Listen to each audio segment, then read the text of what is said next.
નમસ્કાર, ક્રાઇમ કહાની સાથે હું છું ખુશ્બુ પંડ્યા. આ સપ્તાહની ક્રાઇમ કહાનીમાં હું તમને બતાવીશ કે 8 વર્ષના બાળકે કેમ છોડવું પડ્યું ઘર. લોભામણી લાલચ માણસને કઈ હદ ડૂબાડી શકે છે અને એક એવો દર્દનાક કેસ જે તમારા રૂવાડા ઊભા કરી દેશે.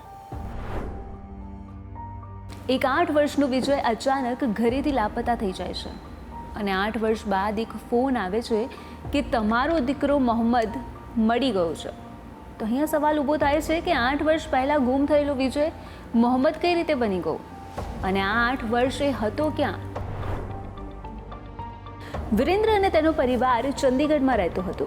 વિરેન્દ્ર કોઈ કંપનીમાં મજૂરી કામ કરતો હતો અને ઘરમાં તેની પત્ની અને તેનો દીકરો વિજય રહેતા હતા. દરરોજની જેમ જ વિરેન્દ્ર કામ પર નીકળે છે અને વિજય સ્કૂલે જવા. એ દિવસે સ્કૂલ છૂટી ગઈ પણ વિજય ઘરે પરત નહોતો ફર્યો. માતાએ તેના પિતાને ફોન લગાવ્યો અને તેને કહ્યું કે હજુ સુધી વિજય ઘરે નથી આવ્યો. વિરેન્દ્રએ કહ્યું કે બની શકે કોઈ મિત્ર સાથે રમવા ગયો હશે, એક વખત તું ફોન કરી લે. વિજયની માતાએ બધા મિત્રોને ફોન કર્યા પણ તે કોઈની બી સાથે નહોતો. તેથી તેને ફરીથી વિરેન્દ્રને ફોન કર્યો અને વિરેન્દ્ર તેની શાળાએ પહોંચ્યો. ત્યાં જતાં જ ખ્યાલ આવ્યો કે વિજય તો આજે સ્કૂલ જ નથી આવ્યો. આ સાંભળ્યા બાદ તેમની ચિંતા હવે ડરમાં ફેરવાઈ ગઈ કે વિજય ગયો ક્યાં હશે, તને કોઈ કંઈ લઈ ગયું હશે કે પછી. આવા જાત ભાતના વિચારો વિરેન્દ્ર અને તેની પત્નીના મગજમાં આવવા લાગ્યા. ત્યારબાદ તેમણે પોલીસ સ્ટેશન જઈને ફરિયાદ નોંધાવી. એક દિવસ, એક મહિનો અને એક વર્ષ વીતી ગયું પણ વિજયની કોઈ જ ખબર નહીં. ધીમે ધીમે વર્ષો વીતવા લાગ્યા. હવે તો વિરેન્દ્રએ પણ આશા છોડી દીધી હતી કે તેમનો દીકરો વિજય પરત ફરશે. પણ અચાનક 8 વર્ષ બાદ વિરેન્દ્રને એક અજાણ્યા નંબર પરથી ફોન આવે છે. સામેથી પૂછવામાં આવે છે કે શું તમારો કોઈ દીકરો છે અને જો હા તો શું તેનું નામ વિજય છે. આ ફોન વિરેન્દ્રને 8 વર્ષ પાછળ ધકેલી દીધો કે શું વિજય જીવતો છે, કેમ કે વર્ષો સુધી કોઈ જ માહિતી ન મળતા તેમને પણ સ્વીકારી લીધું હતું કે તે ક્યારેય પરત નહીં ફરે. સામેથી અવાજ આવ્યો કે મિસ્ટર વિરેન્દ્ર, શું તમને મારો અવાજ સંભળાય છે? ધ્રુજતા અવાજે વિરેન્દ્રએ કહ્યું કે હા. ત્યારબાદ સામેથી જવાબ આવ્યો કે હું ચરથાવલ પોલીસ સ્ટેશનનો ઇન્ચાર્જ છું, તમારો પુત્ર જીવિત છે. આ સાંભળીને વિરેન્દ્રની આંખોમાં આંસુ આવી ગયા. જેનો ચહેરો તેની નજર સમક્ષ ઝાંખો પડી ગયો હતો તે પુત્ર સુરક્ષિત હોવાના સમાચારે આખા પરિવારને ફરીથી નવી આશા આપી. પોલીસ સ્ટેશન ઇન્ચાર્જે વધુમાં કહ્યું કે તમે થોડા દિવસ રાહ જુઓ, અમે તમારી સાથે ફરી વાત કરીશું. હાલમાં તમારો પુત્ર મુઝફ્ફરનગરના એક પરિવાર સાથે રહે છે અને તેનું નામ હવે મોહમ્મદ ઉમર છે. અહીંયા એક સાથે ઘણા બધા સવાલો ઊભા થાય છે કે વિજય આખરે ત્યાં પહોંચ્યો કઈ રીતે અને તે કયા પરિવારની સાથે રહે છે, કોણ છે એ લોકો, વિજય કેવી રીતે ગાયબ થયો, વિજયનું નામ કેમ બદલાઈ ગયું, આટલા વર્ષ બાદ આનો ખુલાસો કઈ રીતે થયો. આ બધા જ સવાલોની વચ્ચે થોડા સમય બાદ વિરેન્દ્રને ફરી ફોન આવ્યો અને તેને મુઝફ્ફરનગરના એક સરનામે આવવાનું કહેવાયું. મુઝફ્ફરનગર પહોંચ્યા પછી વિરેન્દ્રને એક જે ખ્યાલ આવ્યો તે સાંભળીને તેના પગ નીચેથી જમીન ખસી ગઈ, કેમ કે તેને થયેલા તમામ પ્રશ્નોના તેને જવાબો મળ્યા. જ્યારે વિરેન્દ્ર મુઝફ્ફરનગર પહોંચ્યો ત્યારે તેને ખબર પડી કે તેનો પુત્ર નાંગલરાઈ ગામમાં એક મકાનમાં રહે છે. 8 વર્ષ પહેલાં જ્યારે વિજય ઘરેથી નીકળ્યો ત્યારે શાળાએ જવાને બદલે તે રેલવે સ્ટેશન ગયો, જ્યાં તે તેના કરતાં મોટી ઉંમરના કેટલાક છોકરાઓને મળ્યો. તેઓ બપોર સુધી અહીં રમતા રહ્યા અને સાંજે તેમની સાથે સહારનપુર જતી ટ્રેનમાં ચડી ગયા. સહારનપુર પહોંચ્યા બાદ આ વિજયને મદ્રેસા લઈ ગયા અને અહીંયા મદ્રેસામાં તેનું ધર્મ પરિવર્તન કરાયું અને નામ બદલીને મોહમ્મદ રાખવામાં આવ્યું. તેને અહીંયા રહીને જ તેનું ભણવાનું શરૂ કર્યું. આ દરમિયાન વર્ષ 2020માં કોવિડ રોગચાળાને કારણે લોકડાઉન થયું અને મદ્રેસા બંધ કરવી પડી. ત્યારબાદ વિજયને મુઝફ્ફરનગરના એક પરિવારે દત્તક લીધો. જ્યારે વિજય મોટો થયો ત્યારે પરિવારે તેને તેમના પુત્ર સાથે કામ માટે અરબ દેશોમાં મોકલવાની યોજના બનાવી. પણ બહાર જવા માટે આધાર કાર્ડ અને અન્ય ઓળખ સંબંધિત દસ્તાવેજો જરૂરી હતા. આ માટે પરિવાર વિજય સાથે આધાર કાર્ડ સેન્ટર પહોંચ્યો. અહીં વિજયે બાયોમેટ્રિક મશીન પર આંગળી મૂકતાની સાથે જ કમ્પ્યુટર પર તેની અસલી ઓળખ છતી થઈ ગઈ અને ત્યાં જ ખુલ્યું 8 વર્ષ જૂનું રહસ્ય. સેન્ટરમાં કામ કરતા લોકોએ તેનું નામ પૂછ્યું ત્યારે પરિવાર મોહમ્મદ ઉમર જણાવ્યું, પણ જે આગળનું આધાર હતું તે અનુસાર તેનું નામ હતું વિજય. તે કર્મચારીને ખ્યાલ આવી ગયો કે અહીંયા જરૂર કંઈક ગડબડ છે અને ત્યારબાદ તેને કમ્પ્યુટર પર જોયેલી વિજયની તમામ વિગતો નોંધી લીધી અને તેના પિતાનું નામ વિરેન્દ્ર અને સરનામું. આ પછી પોલીસ સ્ટેશનને આ મામલાની જાણ કરાઈ. માહિતી મળતા જ પોલીસે હરદોઈમાં રહેતા વિરેન્દ્ર સાથે વાત કરી અને તેને તેના પુત્ર વિશે જણાવ્યું. ત્યારબાદ વિરેન્દ્રએ પોલીસને ફરિયાદ નોંધાવી. પોલીસે 4 લોકો સામે FIR નોંધી હતી, જેમાં મોહમ્મદ અફરસુન મદ્રેસા સાથે સંકળાયેલા 2 મૌલવી અને આધાર કાર્ડ કેન્દ્રના ક્લાર્ક મોહમ્મદ મતલુબનો સમાવેશ થાય છે. ખેર, અંતે વિરેન્દ્રને તો તેનો પુત્ર પાછો મળી ગયો, પણ વિજય પહેલા જેવો નહોતો રહ્યો. જો સમયે વિજય ગુમ થયો તે સમયે તેનો પરિવાર ચંદીગઢના રાયપુર કલાન ગામમાં રહેતો હતો, પણ વિજયને કંઈ ખાસ યાદ નહોતું. પણ હવે ધીમે ધીમે તેણે પોતાના અસલી પરિવાર સાથે રહેવાનું શરૂ કર્યું છે. પણ આ તો એક જ પરિવારની વાત છે. આવા તો કેટલાય વિજયને મોહમ્મદ બનાવી દેવાયા હશે. પેલું કહેવાય છે ને કે લાલચ બુરી બલા હૈ. આજની ક્રાઇમ કહાનીમાં વાત આવા જ સાયબર ફ્રોડની છે, જેને માસૂમ લોકોને વધુ પૈસા કમાવાની લોભામણી લાલચો આપીને ફ્રોડ કર્યું. શોર્ટકટમાં વધુ પૈસા કમાવાના ચક્કરમાં કેટલાક લોકો ખોટી સંગતમાં પડી જાય છે અને ખોટી સંગત હંમેશા બરબાદી જ લાવે છે. આજે જે ગુનાની વાત છે એ જાણી જોઈને આચરેલો ગુનો હતો. આરોપી એવા લોકોને આ ઝાંસામાં ફસાવતો હતો જે લોકોને પૈસાની જરૂર હોય, તેમને વધુ પૈસા કમાવાની લાલચ આપતો, ત્યારબાદ એક નવું અકાઉન્ટ ખોલાવવાનું કહેતો અને તેમનો register mobile number, ATM card, passbook આ તમામ વસ્તુ લોકો પાસેથી ભોળવીને લઈ લેતો અને ત્યારબાદ દુબઈ ખાતે મોકલી દેવામાં આવતું. હવે તમને સવાલ થતો હશે ને કે દુબઈ કેમ? તો દુબઈમાં આ અકાઉન્ટનો ઉપયોગ કરીને ત્યાં ગેમ, ક્રિપ્ટોકરન્સી, USDTના ટ્રાન્ઝેક્શનો કરીને રોજના લાખો રૂપિયાના ટ્રાન્ઝેક્શન કરવામાં આવતા હતા. તો હવે સવાલ થાય કે આમાં ખાતા ધારકને શું ફાયદો? તો આ ટ્રાન્ઝેક્શનના બદલે સામે તેમને કમિશન આપવામાં આવતું હતું અને આ પાછળનો મુખ્ય હેતુ હતો કે જો કોઈ ગડબડ થાય તો આમાં ફસાય ખાતા ધારક, કારણ ખાતું રજિસ્ટર તેમના નામ પર હોય છે. તેથી જ તો સમગ્ર રાજ્યમાં સાયબર ગુના અટકાવવા લોકોમાં અવેરનેસ આવે તે હેતુથી કેટલાય કાર્યક્રમો થાય છે કે સાયબર ફ્રોડથી બચવા કોઈ પણ લાલચમાં ન આવવું અને સાવધાની રાખવી. પણ લાલચ એક એવું દલદલ છે જેમાં વ્યક્તિ જો એક વખત ઊંડો ઉતરે ને તો પછી ઉતરતો જ જાય છે અને તેનો ફાયદો ઉઠાવી જાય છે આવા જ સાયબર ઠગ્યા. આ ગેંગ હતી સુરતની, જે અલગ અલગ બેંકમાં નવા બેંક એકાઉન્ટ ખોલાવી ત્યારબાદ ઇન્સ્ટન્ટ કીટો તેમજ સિમ કાર્ડ મેળવી તેને દુબઈ મોકલી દેવામાં આવતું. ફક્ત એટલું જ નહીં, દુબઈ ખાતેથી ઇન્ટરનેટના માધ્યમથી દેશના અલગ અલગ ભાગોમાં આ જ સિમ કાર્ડ અને બેંક એકાઉન્ટનો ઉપયોગ સાયબર ક્રાઇમના ગુનાને અંજામ આપવા માટે કરવામાં આવતો હતો. અને આ ઝાંસામાં ભરાઈ જવા પાછળ જે મુખ્ય કારણ હતું તે હતું કમિશન, જેમાં તેમને 1000થી લઈને 1.5 લાખ સુધીનું કમિશન મળતું હતું. અને આ જ લાલચમાં આવીને લોકો આમાં ફસાઈ જતા હતા. પણ સાયબર ક્રાઇમને બાતમી મળતા આ નેટવર્કનો પર્દાફાશ કરવામાં આવ્યો.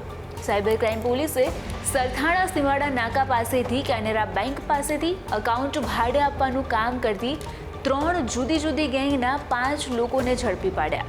તેમની પાસે ચેન્નઈથી ઇન્સ્ટન્ટ કીટ અને સિમ કાર્ડ લેવા આવેલા યુવાનને રેલવે સ્ટેશન પાસેની એક હોટલમાંથી ઝડપી લીધો.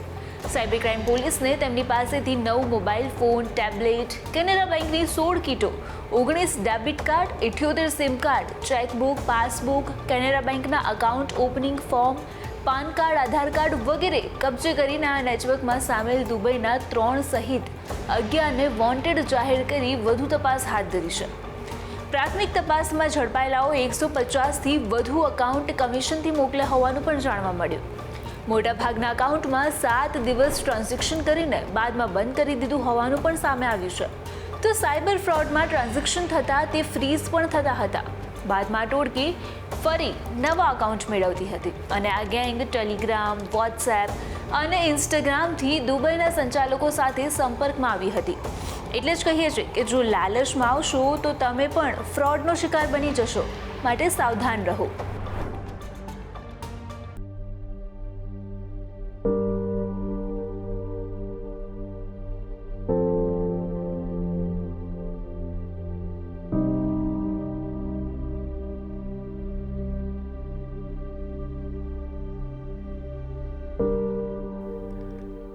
એક એવો કેસ જેને બધાને હચમચાવી દીધા, એક એવો કેસ જેને લોકોની ઊંઘ ઉડાડી દીધી, એક એવો કેસ જેમાં આરોપી તો છૂટી ગયો પણ તે વ્યક્તિને એક જીવતી લાશ બનાવીને મૂકી ગયો.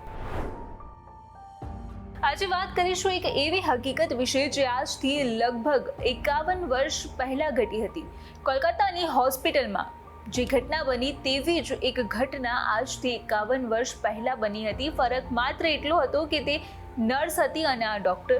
ફરક માત્ર એટલો હતો કે તે જીવતી લાશ હતી અને આ મૃત્યુ પામી હતી. આ કહાની છે અરુણા શાનબાગની, જે તેના પરિવાર સાથે રહેતી હતી. તેઓ 10 ભાઈ બહેન હતા અને જ્યારે તે 10 વર્ષની હતી ત્યારે જ તેના પિતાનું મૃત્યુ થઈ ગયું હતું અને પછી તેના ભાઈ બહેનોએ તેને ભણાવી અને તે બાદ તેને નર્સિંગ કર્યું અને મુંબઈની એક કિંગ એડવર્ડ હોસ્પિટલમાં નોકરી મેળવી. પણ તમને થઈ રહ્યું હશે ને કે આખરે એવું તો શું થયું કે આ 50 વર્ષ જૂની વાત આપણે અત્યારે કરી રહ્યા છે? તો એટલા માટે છે કેમ કે આ કેસે તે સમયે આખા દેશને હચમચાવી દીધો હતો. કેમ કે તે જે કાળી રાત અરુણાના જીવનમાં આવી હતી તે રાત બાદ તેના જીવનમાં ક્યારેય સવાર નથી થઈ. તેની દાસ્તાન તમે સાંભળશો તો તમારા પગ તળેથી પણ જમીન સરકી જશે. અરુણા હોસ્પિટલમાં એક નર્સ તરીકે ફરજ બજાવતી હતી, જેમાં તેનું કામ હતું શ્વાન પર થતા દવાના એક્સપેરિમેન્ટમાં જે દવાનો ઉપયોગ થતો હતો તેમને અરુણા દવા આપવાનું કામ કરતી હતી. અને નર્સિંગ લાઈફ હોય એટલે સમય પણ બદલાતો રહેવાનો.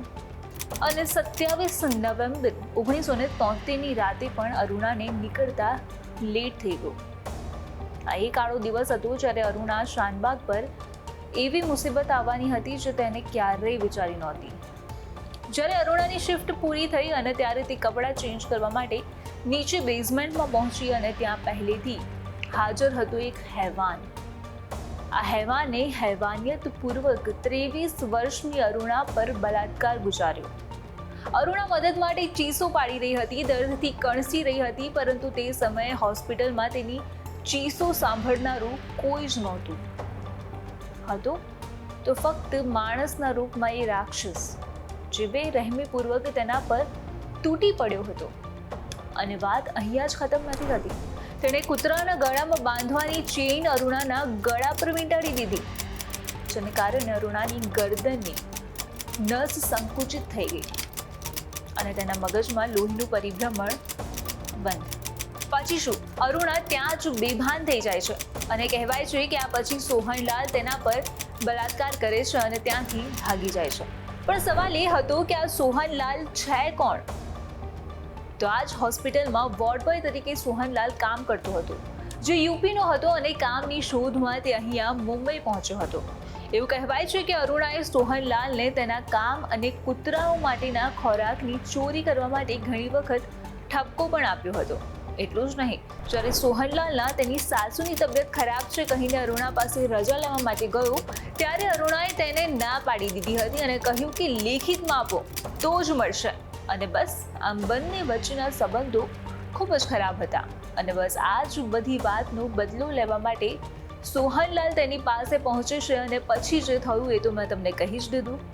પણ હા, આ વચ્ચે એક એવી પણ વાત છે કે સોહનલાલ અરુણા પર ફિદા હતો અને તે અરુણા સાથે સંબંધ બાંધવા માંગતો હતો, પરંતુ અરુણાએ તેનો તિરસ્કાર કર્યો હતો, જેથી સોહનલાલે એકલતાનો લાભ લઈને અરુણાને પોતાની હવસનો શિકાર બનાવી હતી. પણ હવે આ બધા વચ્ચે સવાલ એ થાય કે તો પછી અરુણાનું શું થયું? તો અરુણા 10 થી 11 કલાક સુધી એક જ ભોંયરામાં પડી રહી. કોઈને ખ્યાલ જ નહોતો કે આવું કંઈ થયું હશે. ત્યારબાદ જ્યારે બીજા સફાઈ કામદારે તેને જોઈ ત્યારે તેને સારવાર અર્થે મોકલવામાં આવી. પણ ડૉક્ટરે કહ્યું કે તે કોમામાં જતી રહી હતી અને ગળા પરની સાંકળના દબાણને કારણે તે સાંભળવાની અને બોલવાની શક્તિ પણ ગુમાવી બેઠી. અને એક ઇન્સિડન્ટે અરુણાને એક જીવતી લાશ બનાવીને મૂકી દીધી. અકસ્માત બાદ નર્સોએ તેમની સુરક્ષાને લઈને વિરોધ પણ કર્યો હતો અને ત્યારબાદ કેસની તપાસ કરવામાં આવી અને ત્યારે સોહનલાલ ગુમ હતો. તેથી પોલીસને સીધી શંકા તેના પર જ ગઈ અને તેને પકડી પાડવામાં આવ્યો. જ્યારે સોહનલાલને કોર્ટમાં રજૂ કરવામાં આવ્યો અને સુનાવણી થઈ ત્યારે સોહનલાલને હત્યા અને લૂંટના કાવતરાના કેસમાં 7 વર્ષની કેદની સજા પણ ફટકારવામાં આવી. પણ બળાત્કારના કોઈ પુરાવા ન મળતા તે અંગે કોઈ જ તપાસ કરવામાં ન આવી અને 7 વર્ષ બાદ તે છૂટી પણ ગયો. ઘટનાના દિવસથી લઈને 42 વર્ષ સુધી અરુણા કોમામાં જ રહી. બલાત્કારનો ભોગ બનેલી અરુણાની જિંદગીમાં કશું જ બચ્યું નહોતું. બલાત્કાર પછી કોમામાં જતી રહેલી અરુણાને પોતાની આસપાસ શું બને છે તેનું ભાન જ નહોતું. અને આખરે 18 મે 2015ના રોજ અરુણા 66 વર્ષની વયે કોમામાં જ અવસાન પામી હતી. પણ આખરે સવાલ એ થાય કે સમાજમાં આવા તે કેટલાય સોહનલાલ આઝાદ ફરી રહ્યા છે કે જેમની ગંદી નજરથી આજે દેશની દીકરીઓ સુરક્ષિત નથી રહી.